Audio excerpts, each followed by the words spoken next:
What's going on, guys? JD, J3D Iron Life, doing another video from my store, but it's not about supplements, okay? I want to go ahead and do this video because in my last video, my shoulders and traps workout video, I mentioned a little bit about an FST7 style of training, and I realized I kind of failed on explaining what it really is. So we're going to make this whole video on the way I do my reps and sets for my exercises and how I think they give me the best gains. Okay, it's all about the gains, guys. All right, so I'm gonna go ahead and run you guys through my routine. It's a combination of the methods called periodization, Y3T volume training, and FST7 training. So if you want to look up those three, you can. I'm going to give you a brief description of each, okay? Periodization is basically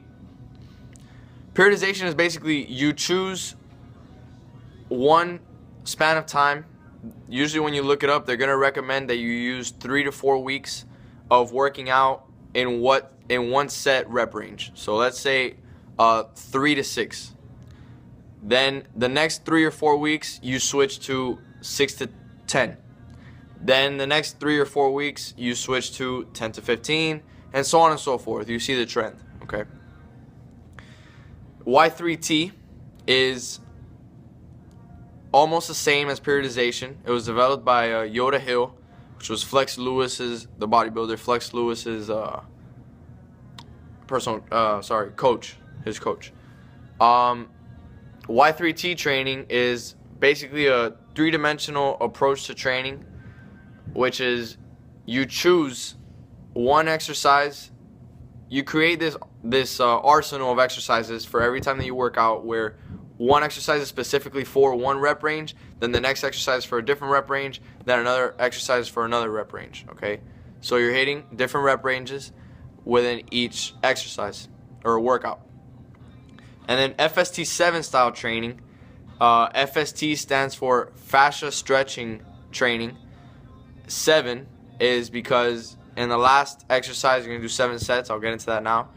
So essentially the objective of this style of training is stretching the deep fascia, which is the fascia that lays right on top of your muscle, stretching it out, letting your muscle grow more, okay? Some people have thicker, some people have thinner fascias, so that kind of plays into how much your muscle can grow, okay? It's like a balloon. If you put a balloon in a box and somehow you were able to inflate it without taking it out of the box, it could only stretch to the amount of that box. That would be your deep fascia, your box, okay?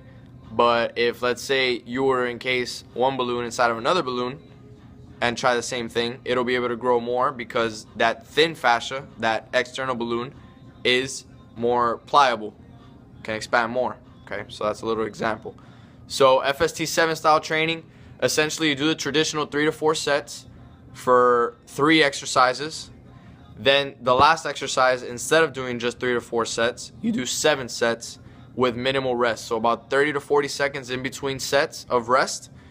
And you want to choose an exercise for those 7 sets that's going to be as far of an isolation as possible. So a little quick example. Let's say you're working out chest.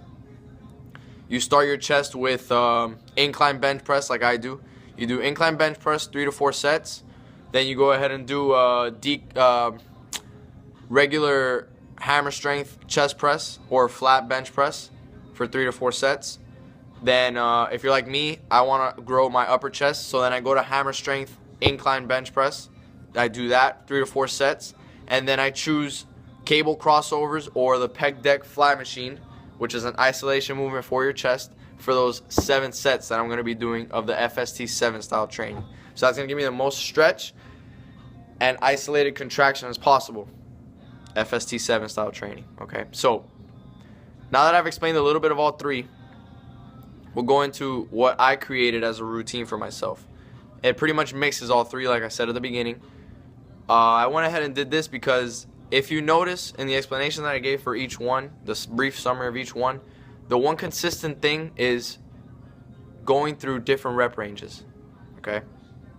So the fact that all 3 of those methods take you through different rep ranges I kind of figured, okay, hey, you know, there's more gains to be made in other rep ranges than when people tell you, oh, the traditional hypertrophy range is 8 to 12 reps.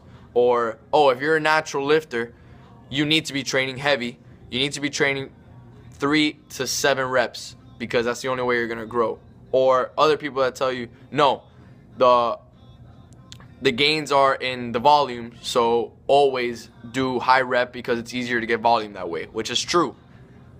But I'm seeing that these 3 styles of training are what's giving people results, and they're making programs out of them. So let me mix them up, okay? So what do? My routine is a 3-week layout, and then I repeat, okay? So because I don't want to stay in one rep range for 3 to 4 weeks, like periodization training would have you do, I split it up half a week, okay? So what do? I do my first week, I start 1 to 6 reps. I reach failure between 1 to 6 reps from Monday to Wednesday, okay? I work out all the muscle groups within that time. Reaching failure, 1 to 6 reps, 3 to 4 sets per exercise, okay? Then on the other half of the week, I go to the other end of the spectrum. I go 15 to 20 reps, reaching failure in between those reps, okay? 15 to 20 reps. Then the next week, I go first half of the week, 6 to 10 reps, so heavy, moderate. Then at the second half of the week, I go 8 to 15 reps, or 10 to 12, 10 to 15 reps, okay? So again, moderate light now, okay? So it's a little heavier than just light training, closer to moderate, all right? And then, since I've covered all the rep ranges in those 2 weeks that I would care to cover, I don't cover 30, 50, 100 reps, even though with my drop sets and supersets, maybe it does get to that amount. Then my third week, I go ahead and do 8 to 12 rep range FST styles training, okay? Those 8 to 12 rep ranges are where I want to reach failure again. And then I do that last exercise for that workout, that fourth exercise, I do 7 sets, resting minimal in between, okay? So that's pretty much how I've combined all 3 of those methods into my own little routine. I do periodization because I hit every rep range within that 3-week layout. I just don't extend each rep range for a month because I feel like I need those different, just me personally, for my sanity, I like to reach those different rep ranges within the week and not concentrate so much on one rep range for so long. So that's periodization there. Y3T training because, again, I'm choosing different exercises for different weights, 3-dimensional style training like Y3T is. And then FST7, I'm using that as its own thing for that 3rd week of mine, okay? So that's what I like to do. Maybe you guys can use what I do and create your own template for training. I don't think one is better than the other. I've always told people that, and this also goes for diet, the best workout routine or diet is the one that you're going to be able to do most consistently, okay? So the one you like the most. All right, guys. All right, reset.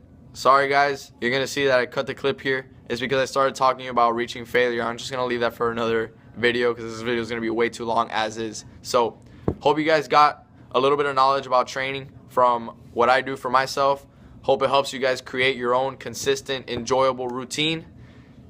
Like, comment, subscribe. Follow me on Instagram. Email me if you have any topics you want me to cover or comment them down below. Take care, guys. I'll see you next time.